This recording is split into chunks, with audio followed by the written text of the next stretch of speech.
My great-grandmother lived alone up in the mountains at her cabin. Her husband was dead, so she was there all alone. She only had one companion, and that was her loving dog.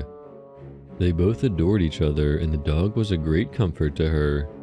Every night when she went to bed, the dog would lick her hand to let her know that he was there to protect her. One night, she had gone to bed and the dog had licked her hand, like he had done routinely every night since her husband died. But this night was different.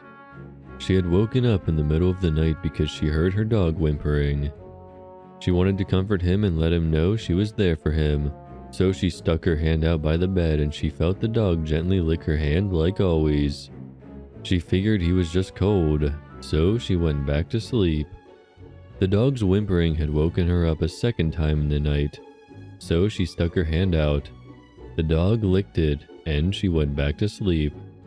This happened a third time, and she stuck her hand out, and the dog stopped whimpering and came and licked her hand. She stayed awake a few moments afterward, and she went back to sleep again.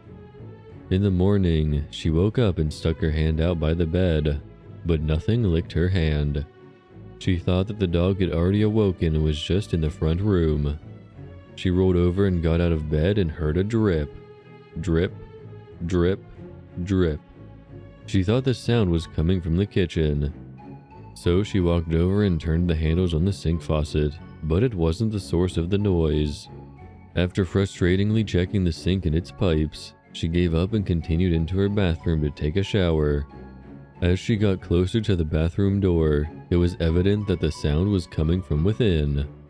She opened the door, looked above the bathtub, and gasped in utter horror. There, hanging from the light by his collar, was her loving companion. His blood was dripping into the bathtub. She screamed and began to cry, wiping her eyes and sobbing. She turned and looked into the mirror. In the mirror, she saw the dog's reflection, and written on the mirror in her dog's blood, with drips and streaks hanging down from each letter, were the words, "Humans can lick too."